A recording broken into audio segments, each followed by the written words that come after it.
रामलला हम आएंगे, मंदिर वहीं बनाएंगे। ये वही धार्मिक नारा है जिसकी बदौलत केंद्र एवं राज्य में भारतीय जनता पार्टी की सरकार काबिज है। ऐसा हम नहीं, भारतीय राजनीति के पुरोधा कहते हैं। नमस्कार, मेरा नाम है अंजनी तिवारी और आप देखना शुरू कर चुके हैं गांव देहात। विगत कुछ दिनों से भगवान श्री राम की जन्मस्थली अयोध्या चर्चे में है। सुप्रीम कोर्ट के फैसले के बाद मंदिर निर्माण की भूमि पूजन की तिथि निकट आ चुकी है। आखिरकार वह घड़ी नज़दीक आ चुकी है जिसका इंतजार भगवान श्री राम में आस्था रखने वाले भारतवर्ष के 100 करोड़ हिंदुओं तथा अन्य श्रद्धालुओं को था। आज के अपने एपिसोड में हम आपको श्री राम के मंदिर का पुनर्निर्माण, बाबरी मस्जिद विवाद एवं अयोध्या से संबंधित समस्त जानकारियों से अवगत कराएंगे। चलिए हम आपको अतीत में लिए चलते हैं। साल था 1528। भारतवर्ष में मुगल सल्तनत अपने चरम पर थी।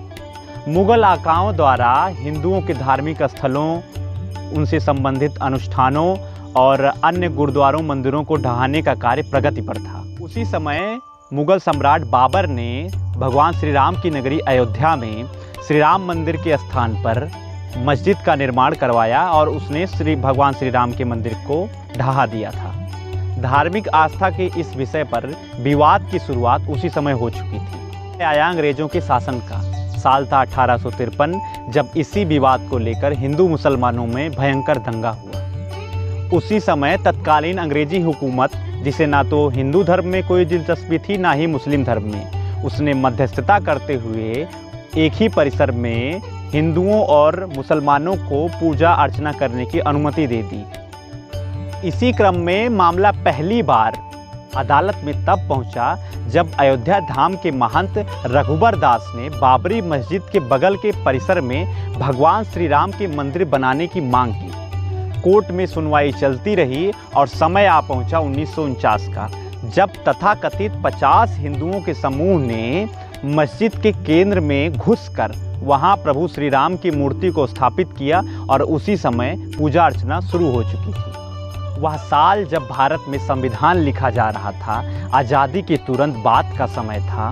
भारतीय संविधान के लागू होने के 10 दिन पहले यानी कि 16 जनवरी 1950 को गोपाल सिंह विशारद ने अदालत में एक अपील दायर की और उन्होंने उस पर कहा कि विशेष पूजा अर्चना की उन्होंने मांग की और मूर्ति हटाने की न्यायिक प्रक्रिया की भी मांग की। 1959 में निर्मोही अखाड़े ने विवादित मस्जिद, जिसे कोर्ट ने विवादित ढांचे का नाम दे चुके थे, उसे भी हस्तांतरित कराने की मांग शुरू कर दी। साल था 1961 जब उत्तर प्रदेश सुन्नी वक्फ बोर्ड ने कोर्ट में बाबरी मस्जिद के मालिकाना हक का मुकदमा दायर किया। सुनवाई करते हुए कोर्ट ने मस्जिद में ताला लगा दिया। साल आया 1984 का। तत्कालीन प्रधानमंत्री इंदिरा गांधी अपने शासन के अंतिम दौर में थी। उसी समय भारतीय जनता पार्टी का भी गठन हो चुका था। उसी समय हिंदू धर्म की एक इकाई विश्व हिंदू परिषद, जिसका गठन हो चुका था, उसने मस्जिद का ताला खोलने और पूजा पाठ आरंभ करने एवं भव्य राम मंदिर निर्माण के अभियान का शुरुआत कर चुकी थी। साल 1986 में फैजाबाद अदालत ने हिंदुओं को विवादित भूमि पर पूजा पाठ करने की अनुमति दे दी, जिससे नाराज होकर मुसलमानों ने बाबरी मस्जिद एक्शन कमेटी का गठन किया। एक ही वैचारिक उद्देश्य को लेकर बनी पार्टी भारतीय जनता पार्टी ने विश्व हिंदू परिषद को पूर्णतः समर्थन देते हुए मंदिर आंदोलन को एक नया रंग दे दिया। 1989 में तत्कालीन प्रधानमंत्री राजीव गांधी की सरकार ने मस्जिद के बगल श्री राम मंदिर के शिलान्यास की अनुमति दे दी। अनुमति मिलने के बाद बीजेपी एवं बीएचपी गठबंधन के मुखिया एवं तत्कालीन भारतीय जनता पार्टी के अध्यक्ष लाल कृष्ण आडवाणी ने गुजरात के सोमनाथ से उत्तर प्रदेश की अयोध्या तक श्री राम रथ यात्रा का आह्वान किया। उसके कुछ समय बाद उत्तर प्रदेश में भारतीय जनता पार्टी की सरकार बनी और सरकार में मुख्यमंत्री बने कल्याण सिंह ने मंदिर परिसर के अगल बगल आसपास की लगभग 2.77 एकड़ की ज़मीन को अपने कब्जे में ले लिया। तारीख थी 6 दिसंबर, साल था 1991 का।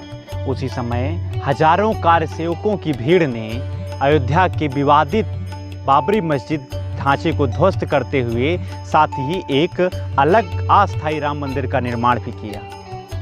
विवादित मस्जिद के ढहाने के बाद ही संपूर्ण देश में दंगे की आग भड़क चुकी थी, जिसका खामियाजा उत्तर प्रदेश के तत्कालीन मुख्यमंत्री कल्याण सिंह को अपने इस्तीफे को देते हुए सरकार को गिराते हुए देना पड़ा था।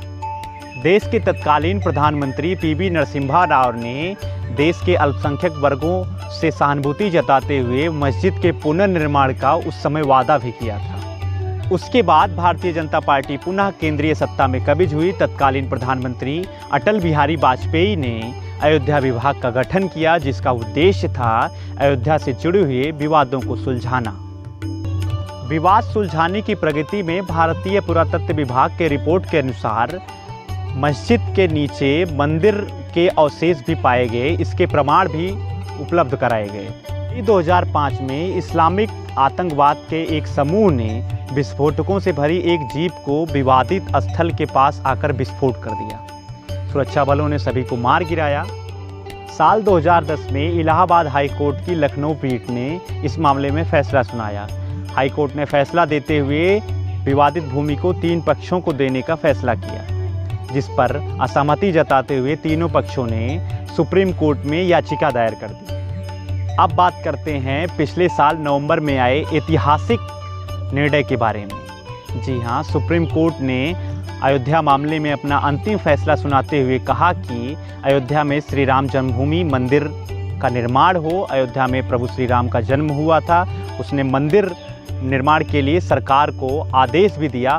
साथ ही उसने मुस्लिम पक्षकारों को भी अयोध्या शहर के अंदर 5 एकड़ ज़मीन उपलब्ध कराने का भी निर्णय दिया। अब वो ऐतिहासिक समय आ चुका है जब मंदिर निर्माण के लिए भूमि पूजन किया जाए। भूमि पूजन के लिए भारत के प्रधानमंत्री नरेंद्र मोदी 5 अगस्त को अयोध्या आएंगे और वो भूमि पूजन का कार्य संपन्न करेंगे। हमें आशा ही नहीं, पूर्ण विश्वास है कि हमने अयोध्या कांड से संबंधित आपको ये जो सारी जानकारी उपलब्ध कराई आपको पसंद आई होगी। अगर आप हमारे चैनल पर नए हैं तो हमारे चैनल को सब्सक्राइब कर दीजिए। उसके साथ साथ आप शेयर और कमेंट जरूर करिए। अपना अमूल्य समय देने के लिए आपका बहुत बहुत धन्यवाद।